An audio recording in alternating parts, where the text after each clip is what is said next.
In battling the climate change, renewable energy and electrification are the top tools to make use of. Hydrogen is an interesting energy source, but difficult to transport and store. On the other hand, methanol sounds like an alternative in terms of transport and storage. Possibilities and challenges will be now discussed by Hanno Böck. Hanno.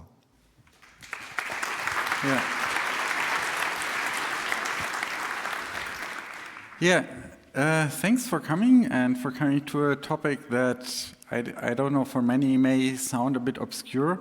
Like, I was recently at an IT conference, and like plenty of people there got their email whether their CCC talk got accepted, and we had conversations, and they were saying like, I'm talking about this security issue, and I said like, I'm talking about green methanol, and they were all quite surprised. But actually this thinking about this started at due to a talk that I saw at the CCC camp in 2019.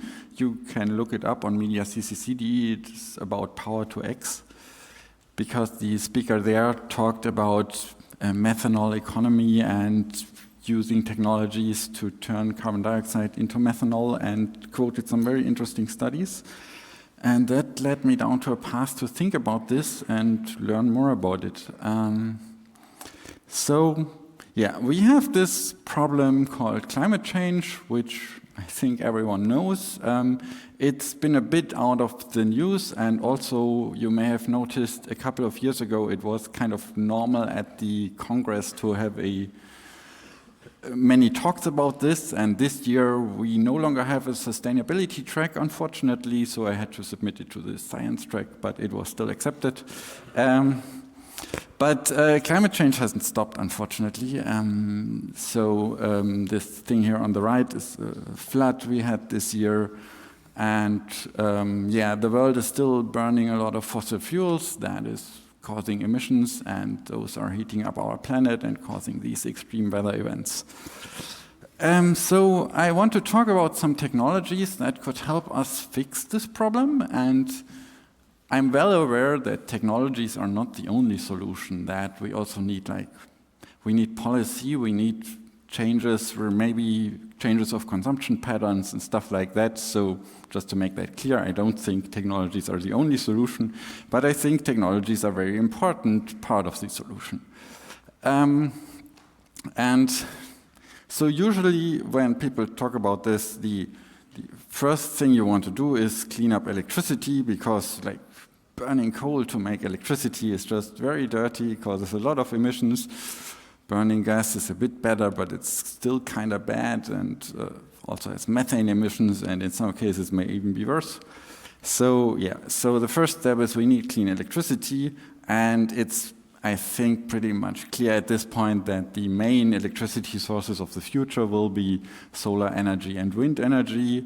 There will still be some other needs, and we can have lengthy discussions how they will be met. Some of you may say there's something maybe about intermittency. Sometimes the sun doesn't shine, sometimes the wind doesn't blow. I'll get to that later. The next step is we should electrify everything we can, right? So when we can, we should use batteries for transport, or just use trains with electricity, and use things like heat pumps. And those also not just help us bring down emissions, they also have quite some co-benefits. Usually when you electrify something, it also gets more efficient, and it also avoids a lot of air pollution. But then we have a bunch of things that are probably not going to be possible to electrify, and we have to deal with those. And it's depending on what you think exactly cannot be electrified, it's quite substantial. So I guess it's at least 30% where we don't have easy solutions to electrify things. We have some industrial processes, like this is a steel plant on the left, and there are chemical reasons why you cannot just run a steel plant on electricity. I'm not going to talk about that today, but you can find other talks from me where I talk about that. Then we have things like shipping, where we really need a fuel because batteries just cannot handle that. And then we have things like chemicals, like plastics, where we're just using fossil fuels to make products, and you cannot just electrify that because it's in the product, it's carbon in there. Yeah. And when you talk about these, sometimes also called hard-to-abate sectors, something that often comes up is green hydrogen. So we can use clean electricity to split water, and water is composed of oxygen and hydrogen atoms, and so we get oxygen and hydrogen. The oxygen is usually not very useful, but the hydrogen is then a chemical energy carrier, and one can use that. But like, there has been quite a bit of hype around hydrogen in the past couple of years, and I think 2024 was kind of the year where the hydrogen hype crashed a bit. People are realizing it's much more difficult than they thought. It's more expensive. Yeah, but don't get me wrong. I think there are areas where hydrogen is the right solution. The main ones, I think, are steel making and fertilizer production, which is like using chemicals that need hydrogen for their production. But it's not kind of a magic thing which we can use everywhere to clean up things. Yeah. And there are a lot of problems with hydrogen, and this list is incomplete. But so first of all, today hydrogen is not made in a green way. Today hydrogen is made from fossil fuels. It's usually made from fossil gas. So the first thing would be to clean up the existing hydrogen production. Making this clean green hydrogen from water requires a lot of clean energy, and right now we're still kind of trying to replace these coal power plants and stuff like that. So, yeah. And hydrogen is kind of really difficult to transport and to store. So for transport, a lot of people are thinking like, we may import hydrogen in Germany from Canada or Australia or India. I don't think that's very realistic because you cannot really ship hydrogen. And the ideas that are floating around to use hydrogen carriers, I don't think any of that is very realistic either. Yeah. So because hydrogen is so difficult to store and transport, when people talk about hydrogen, they often don't really mean hydrogen, but they mean stuff made from hydrogen. So you can make clean hydrogen and then turn it into other chemicals. And some of the common ones discussed are ammonia, methanol, or you do so-called Fischer-Tropsch synthesis, where you get something like oil. And a subset of those which also use CO2, they are often also called CCU technologies, which stands for carbon capture and utilization, which means like you use CO2 to make something else, and you use then CO2 and hydrogen, combine it to other chemicals. This is also not new.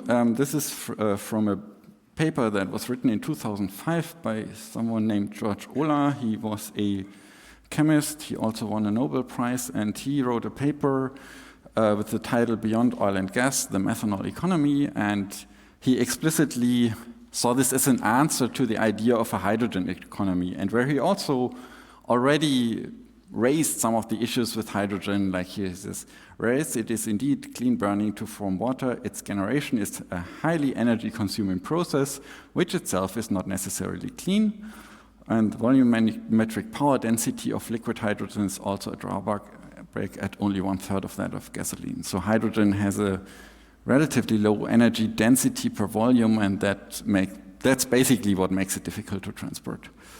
And he proposed that we should think maybe about methanol as a technology to replace oil and gas, as he said. So what is methanol? I noticed also in preparation of this talk that many people are kind of confused. They then think methane or ethanol, and those are just other chemicals. So methanol is, the chemical formula is CH3OH. You don't have to remember that, but you have to remember it contains carbon, contains hydrogen, and also contains oxygen. And it's the simplest carbon-containing liquid. So if you want to have something liquid that contains energy and carbon, then methanol is the easiest thing to get. And it's today primarily used in the chemical industry to make other chemicals.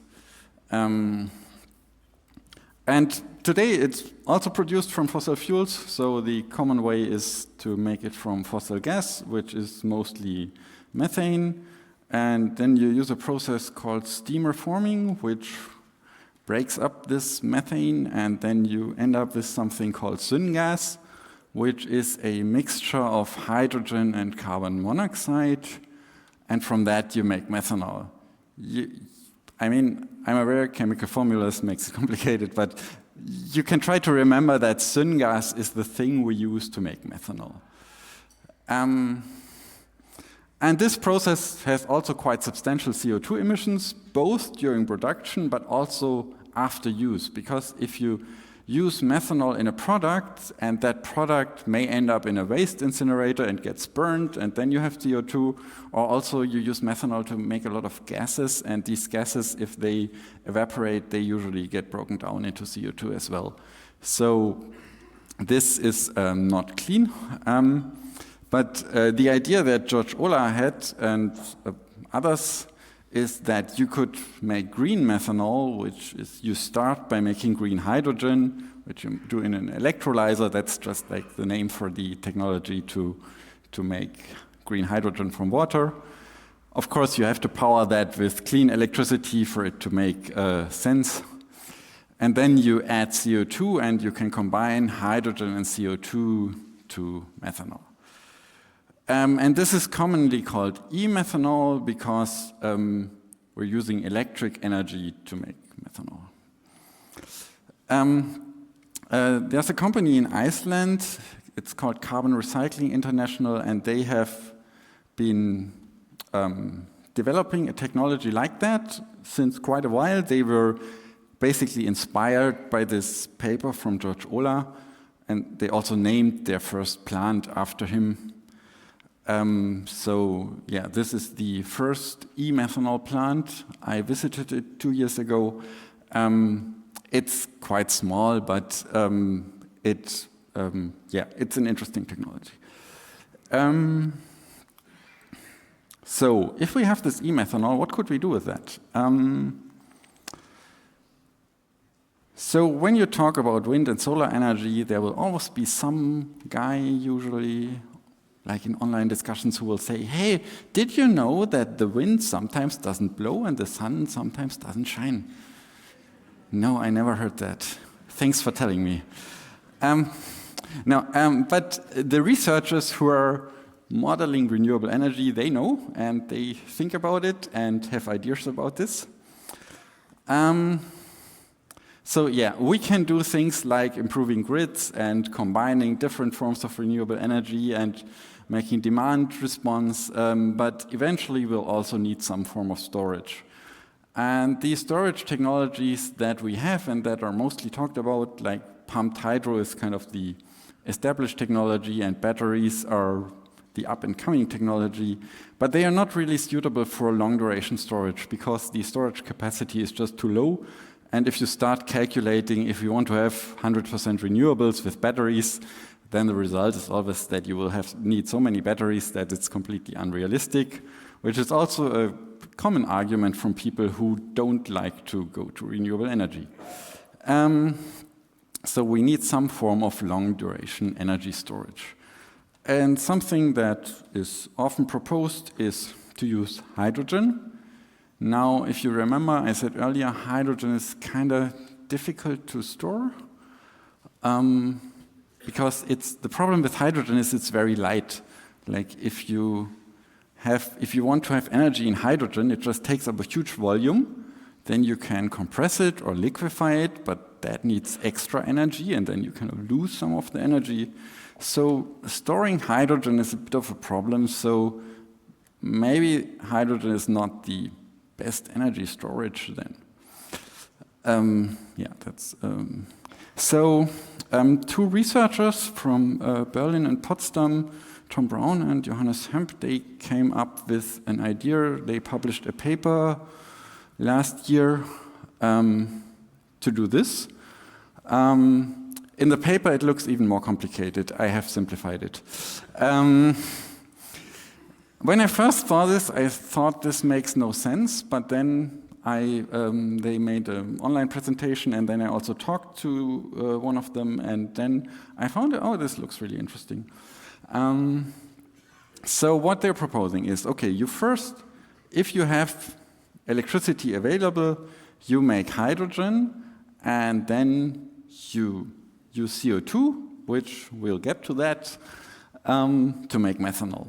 And methanol is kind of easy to store. It's a liquid. You can put it in a tank. You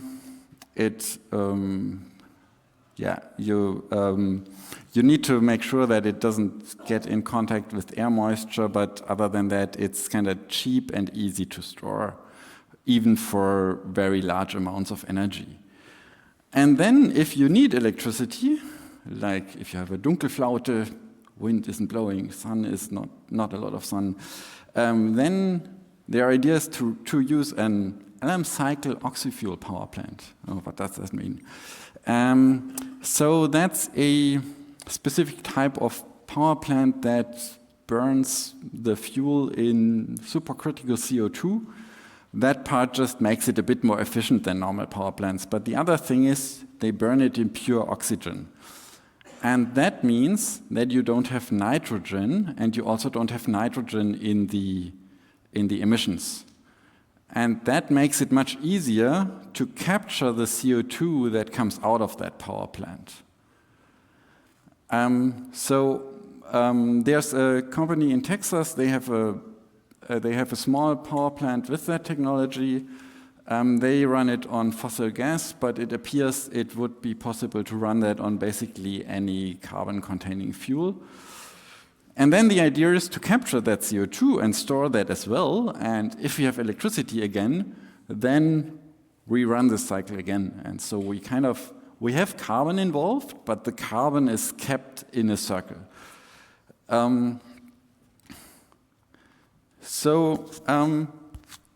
In the paper they wrote, they came to the conclusion, okay, this is slightly less efficient than using hydrogen directly because we have one more step. That's kind of obvious. If you have more conversion steps, efficiency goes down. But according to their calculations, it's sometimes cheaper. So they came to the conclusion, if you have salt caverns for hydrogen storage, then hydrogen is cheaper, but you don't have salt caverns everywhere.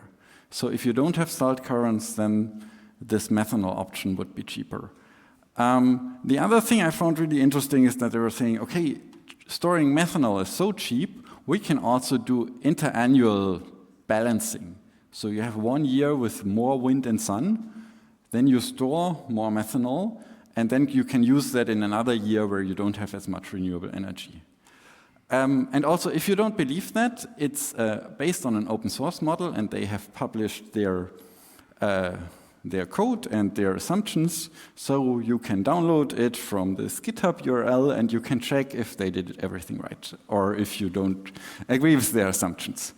And also, by the way, PyPSA, they're kind of doing a bit of a revolution in the energy modeling area, because a lot of older energy models are proprietary, and they are trying to make that open source, which is, I think, particularly for this audience, interesting. Okay. Shipping. Shipping is responsible for around 4% of the worldwide CO2 emissions, which is quite a bit. Battery electric ships are great for short distances, particularly for passenger transport on short distances. Like if you have a ship crossing a river, there's really no good reason to run that on diesel. It has terrible emissions, and you directly breathe the emissions if you're on the ship. So electric ships are great, but they are not suitable for long distances. If you want to cross the ocean with transport with a container ship, you cannot run that on a battery. So you need some kind of dense fuel which has more energy in it. And in the shipping industry, they are basically discussing two options. One is to use e-methanol, and the other is e-ammonia. Ammonia has one advantage, and that is that it doesn't contain carbon, so you don't need to worry where you get your CO2 from. But the disadvantage is that it's very toxic, and that makes it just very dangerous. And this is the Stena Germanica, which is a passenger ferry from the company Stena Line. It runs between Kiel and Gothenburg. You can have a nice trip there. I did that a couple of years ago. It says super green on it. So what Stena Line did is that already in 2015 they converted one of their ships to be able to run on methanol.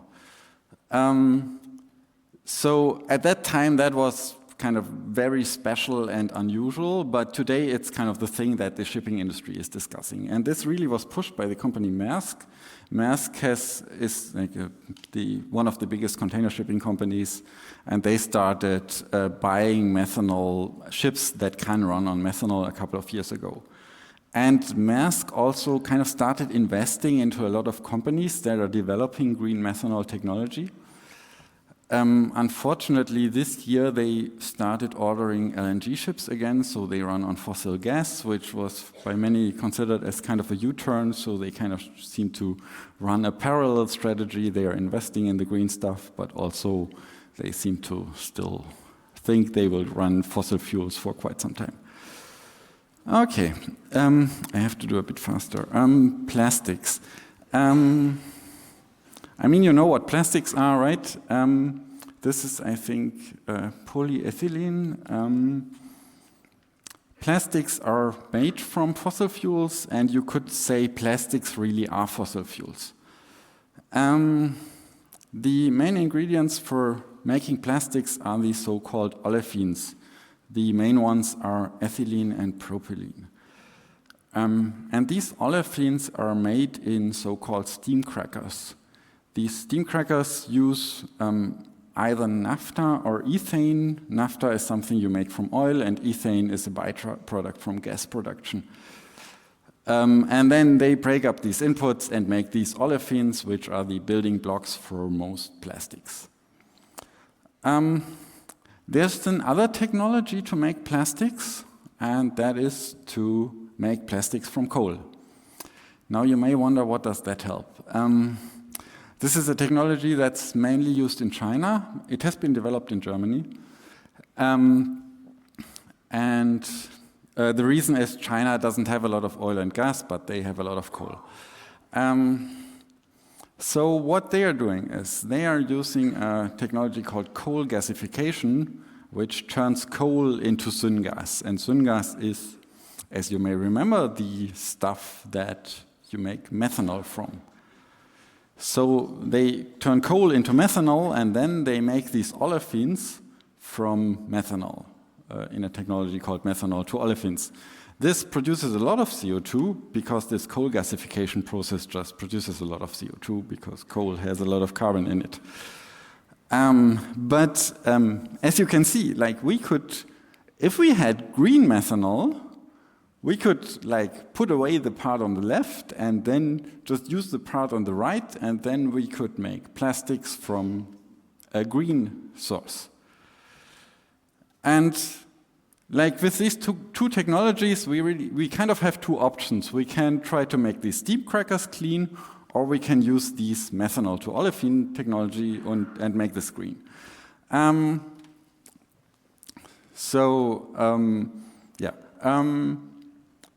It appears that the methanol to olefins technology is more efficient, and I'm saying that because the people who own the steam crackers also know this.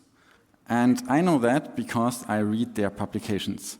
This is a study from the German chemical industry where they are looking at technologies to become climate neutral. And in that you can read like the methanol to olefins technology needs less CO2, needs less hydrogen and less energy.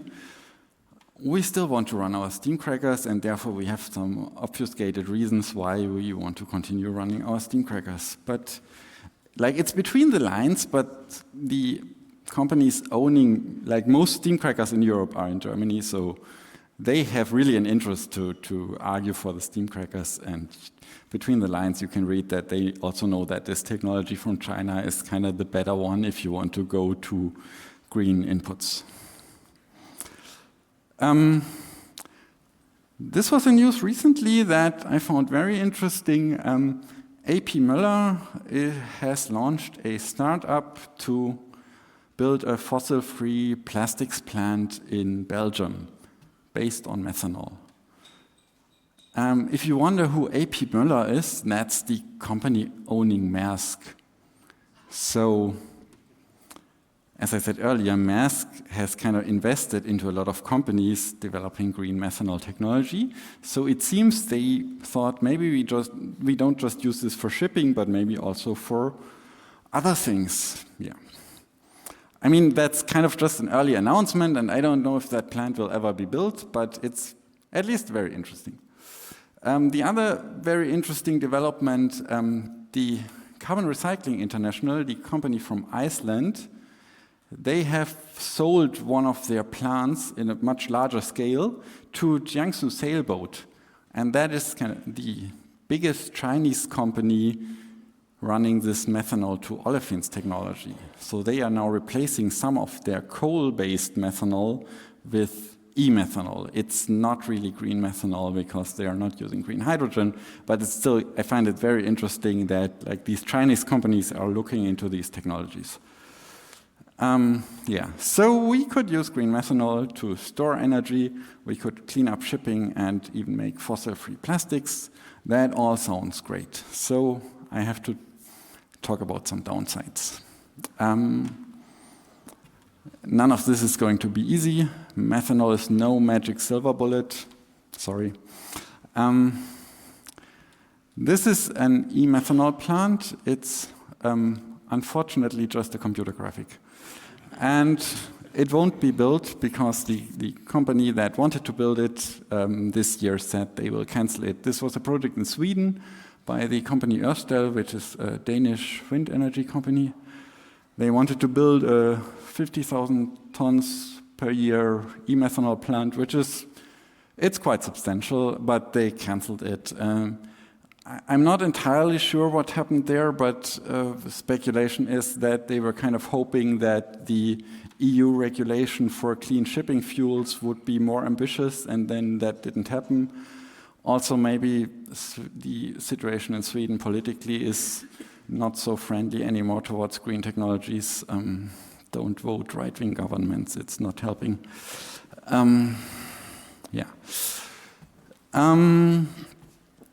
Turning something like CO2 and water, which is essentially what we start, into something like methanol, which is a high energy molecule, and CO2 and water are low energy molecules, that requires a lot of energy. And that is thermodynamics. There's no amount of innovation that will ever change that. You can improve efficiency a bit, but thermodynamics won't change. To get an idea how much energy we're talking about, there was a paper in 2019 where they tried to calculate if we convert the entire chemical industry to e-methanol. Would take between 17 and 32 petawatt hours. Now, what does that mean? The world currently produces 29 petawatt hours of electricity, so we kind of roughly would need to double the world electricity production to make chemicals from e-methanol. That's a lot. And we also need to clean up electricity before doing that, or while doing that. I kind of skimmed over this, but we need a CO2 source to make this e-methanol. And you may wonder, okay, we have too much CO2, right? That's our problem. You could imagine something like we have something like a cement plant, produces a lot of CO2. The reason there is that the CO2 comes from the rock they are using. Basically, it's other topic.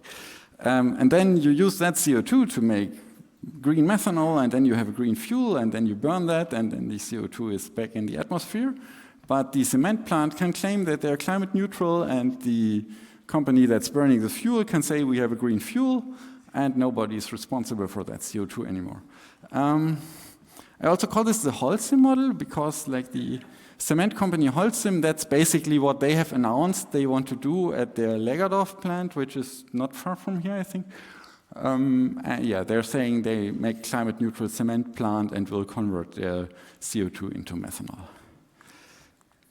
That's not helping. I mean, it's still reducing emissions because now we have only one CO2 source instead of two, but it's not a solution for a climate neutral future. So we cannot use fossil or otherwise new CO2 emission sources for these technologies. We can use CO2 from biogenic sources. I say with caveats here because like this is a biogas, biomethane plant, and with all kinds of bioenergy, it's always the question like, where does the biomass come from, and does this have land use impacts? So yeah, we can do that, but that comes with some issues. We can use direct air capture, like pull CO2 from the air, but that is just very expensive, and that requires even more energy. So yeah. Yeah, first of all, green methanol will just remain kind of scarce and expensive, and we shouldn't waste it if we have better alternatives. So this is a methanol car. I don't think this is a good use of green methanol. Comes up every now and then that some kind of crazy inventor has this great idea for an alternative to electric vehicles, but yeah. This makes even less sense. This is a project in Chile where they make green hydrogen and methanol from it, and then a tiny part of that green methanol they turn into gasoline, and then they tell people they can run their cars with gasoline. It's super inefficient. Interesting part is that it's really a green methanol project, and the gasoline part is really small, but in German media this has been portrayed as the big e-fuels project. It's the Haruoni project from Siemens, Porsche, and a company called HIF. Yeah, I don't think that makes much sense. Now, if we need so much energy to make this green methanol, we may wonder, are there other ways that don't require that much energy? And this is a social media post from Tom Brown. He is the scientist who wrote that paper that I cited earlier about the storage thing. He also wants to write that in a paper, but that isn't published yet, so I have to cite his social media post. Where he said, yeah, all your carbon shall be methanol, and essentially what he's proposing is we should use everything we have that contains carbon that we don't need, like things like waste and biogenic rest that is some leftovers, and convert that all into methanol. So how could that look like? There are multiple ways to make biomethanol. Like you can make it from biogas because that's basically the same process as you would do for fossil-based methanol. It's also paper mills produce methanol, and they usually just burn it because it's so impure, but there are a few that are upgrading that to production-grade methanol. Again, caveats with bioenergy apply. If we make biogas from corn and use a lot of fertilizer and a lot of land, which is what we do in Germany, that's not so great for the climate. But if you do it from like waste, that's usually a good thing. Yeah. Then we should talk about trash. So to make methanol, we need hydrogen, carbon, and energy. We have all that in there. Like that's hydrogen, carbon, energy. And we currently don't have good ways to deal with trash. Like a lot of trash gets burned, And waste incinerators are a huge source of CO2 emissions, and that's not very well known. Like in Germany, waste incineration produces around as much emissions as the cement industry. Like that's really crazy. And the even crazier thing is that often these waste to energy plants will claim that what they're doing is green energy. This, anyone knows what that is? I mean, if you follow me on social media, you know, but right now this is also a pile of trash, but it used to be the thermoselect plant in Karlsruhe. That used to be the promising new technology to treat waste in a much cleaner way. According to Wikipedia, the locals call it thermodefect because it never worked. It was shut down at some point, and now they are just waiting till the scrap steel gets more valuable. What they were trying to do there is so-called waste gasification. So if you heat up waste to very high temperatures, it breaks down into simpler molecules, and then you get syngas and CO2. And so these traditional plants, they were made as a cleaner way to generate energy from waste. But syngas we can also use to make other chemicals like methanol. This has been done before. There has been a plant in Schwarze Pumpe in eastern Germany that ran for a while. It seemed to have worked well. They also used coal, so maybe that wouldn't be so great today. There's also a company in Canada who are trying to do this. Unfortunately, they shut down their only plant earlier this year. It seems it hasn't worked very well. But like this waste gasification technology, if it works, would be really interesting. Like we could reduce these emissions from waste and enable a kind of circular carbon use there. And it would enable kind of recycling of waste that we otherwise cannot recycle. And it would also give us a CO2 source, and as I said earlier, for e-methanol we need CO2. Problem is, it has been tried again and again, and it usually fails. Although sometimes it doesn't fail, and it's kind of strange, but like if you look at waste gasification in Japan, they have like 50 plants and they seem to work. And I've been trying to ask people, like, do you know why that is? And I haven't gotten a good answer to that. I have some ideas, but if you know anything about that, please talk to me. But it tells me that it seems it's somehow possible to get this technology to work, even though these projects so often fail. Yeah. So yeah, gasification of waste and also biomass could give us a less energy intensive way to make green methanol. And then we could imagine something like this, where okay, again, we make syngas and make methanol from that. And the CO2, we add extra hydrogen and also make methanol from that. And then we don't burn the syngas to provide the heat, but provide the heat with electricity. Sorry, I have to do a bit fast, but yeah. So, yeah, bringing that all together, we could imagine something like, okay, we use waste to make methanol, we use biomass, we use hydrogen and CO2. We could use it to make chemicals, and then the waste, like if you have plastics and throw them away, waste goes back into the circle. We can make things like shipping fuels. We could also make aviation fuels. That is an extra step because you cannot run a plane on methanol directly, but you can convert methanol to kerosene. You can use it as an energy storage solution and cycle the CO2 back into the process. Yeah. Like, I'm not saying that this is like what's gonna happen. I mean, there are other technologies that could solve these problems, but to me it looks like many of these options are very interesting and seem to look better than the possible alternatives. So, yeah, how is this technology doing right now? There's currently one plant under construction in Denmark. There are many more announced in other places, but this is the one where I'm most optimistic that it will actually happen and will produce methanol at some point, like it's already in pretty advanced stages. And these are some more news about methanol from last year. So Goldwind, which is a Chinese wind energy company, they broke ground for a 500,000 ton methanol plant in Inner Mongolia. They have an agreement with Maersk. Carbon Recycling International, the company from Iceland, they have signed 2 agreements this year for e-methanol plants in China. Geely broke ground for an e-methanol plant. Geely is a Chinese car maker.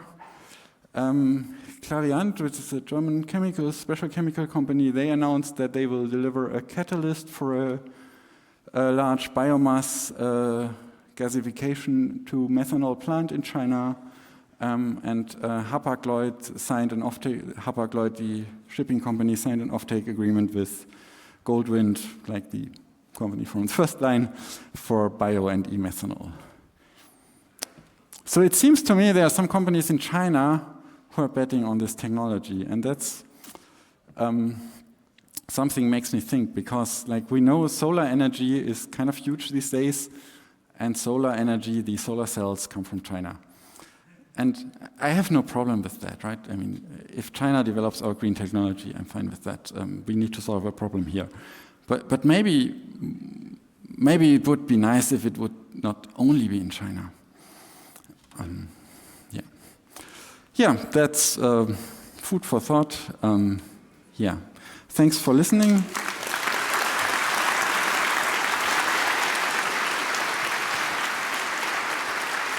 Thank you very much. Thank you. Just 2 more things. I write a newsletter about these topics, and if you found that interesting, then you may want to subscribe. And I wanted to give a talk last year about green electricity certificates, and then I got COVID. So if you want to see that talk that I couldn't give last year here, then you should go there. And you can subscribe to my YouTube channel, and I may do more online talks there. And I guess you will find him online. There is unfortunately no time for questions anymore, but I guess we got a lot of information, and I think it's also very good. So please, 1 round of applause again.